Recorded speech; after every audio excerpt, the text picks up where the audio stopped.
नमस्कार दोस्तों, हमारे YouTube चैनल पर आप सभी का बहुत बहुत स्वागत।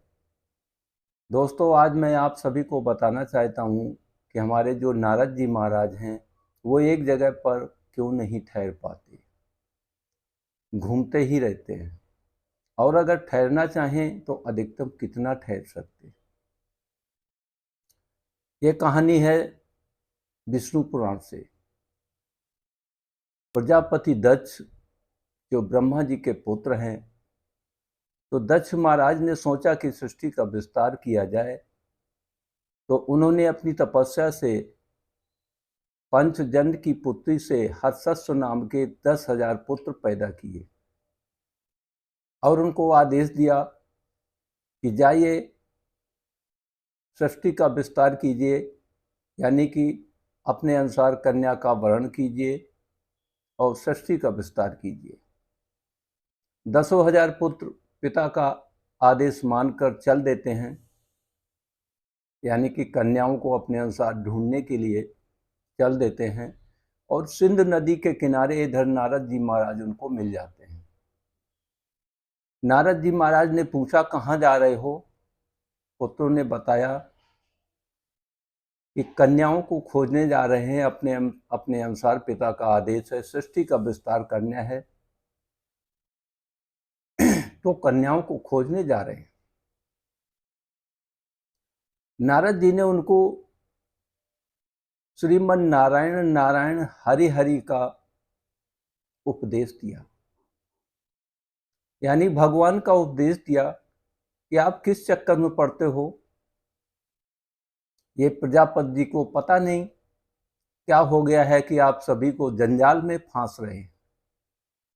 अरे स्वतंत्र रहिए, भगवान का भजन कीजिए, कुछ नहीं है जीवन में, क्यों संसार में फंसोगे।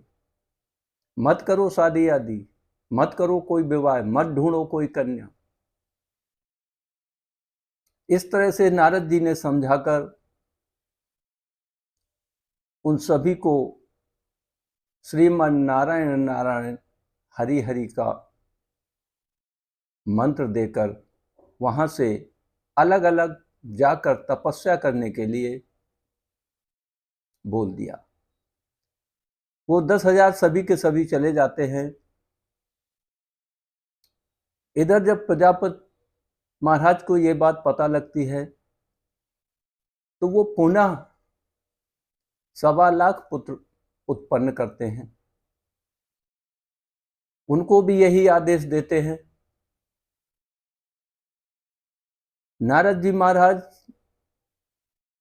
प्रजापति पर नजर जैसे गड़ा के रखे हैं कि दोबारा जब भी वो पुत्र चलते हैं, तो नारद जी महाराज पुनः उनको सिंध नदी के किनारे मिल जाते हैं। कहाँ जा रहे हो पुत्रों? पिताजी ने ऐसा आदेश दिया है, कन्याओं को ढूंढने जा रहे हैं, विवाह करेंगे और सृष्टि का विस्तार करेंगे, ये पिताजी का आदेश है। भगवान ने, नारद जी महाराज ने भगवान का पुनः वही उपदेश उनको दिया, बताया क्यों जंजाल में पड़ोगे, इससे आपको क्या मिलेगा। भगवान की भक्ति करोगे, मोक्ष मिलेगा, टेंशन फ्री जिंदगी, कुछ नहीं है, मरना है एक दिन, सब यहीं छोड़ जाना है। ऐसा ज्ञान दिया कि उनको सबको मोह भंग हो गया, यानी कि वैराग्य जिसको बोलते हैं। जब किसी को वैराग्य हो जाता है तो वो दुनिया को कुछ भी नहीं समझता है। तो उन सभी को एक वैराग्य की स्थिति में नारद जी महाराज ने प्रभु से नारायण की कथा सुनाकर वैराग्य युक्त कर दिया। सभी नारद जी को प्रणाम करके और चले जाते हैं भगवान की तपस्या करने के लिए। ये बात जब प्रजापति को फिर पता लगी कि नारद जी ने हमारे सभी पुत्रों को दोबारा भगवान की भक्ति में बरगला के और तपस्या करने को भेज दिया, तो सृष्टि का विस्तार कैसे होगा। तो प्रजापति दक्ष को श्री नारद जी पर क्रोध आया। नारद जी जाते हैं, उसी सिंध नदी के किनारे प्रजापत आ जाते हैं। जब दोनों का मिलान होता है, क्रोध में श्री दक्ष महाराज जी नारद जी को श्राप दे देते हैं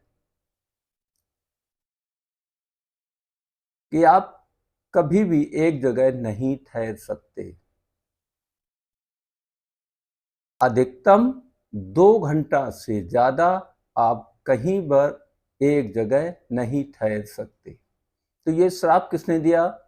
श्री दक्ष महाराज ने नारद जी को श्राप दिया, इस कारण से क्योंकि वो सृष्टि विस्तार करना चाहते थे और नारद जी उनके पुत्रों को भगवान की भक्ति में लगा देते थे।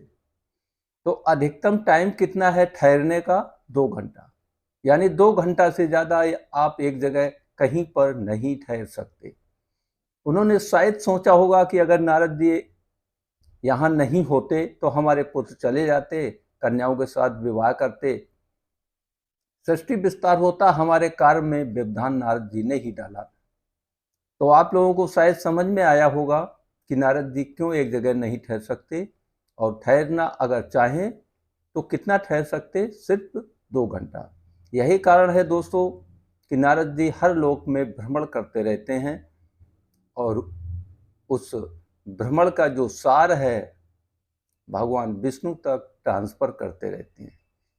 थैंक यू दोस्तों, लाइक शेयर सब्सक्राइब करना ना भूलें। जय श्री राम।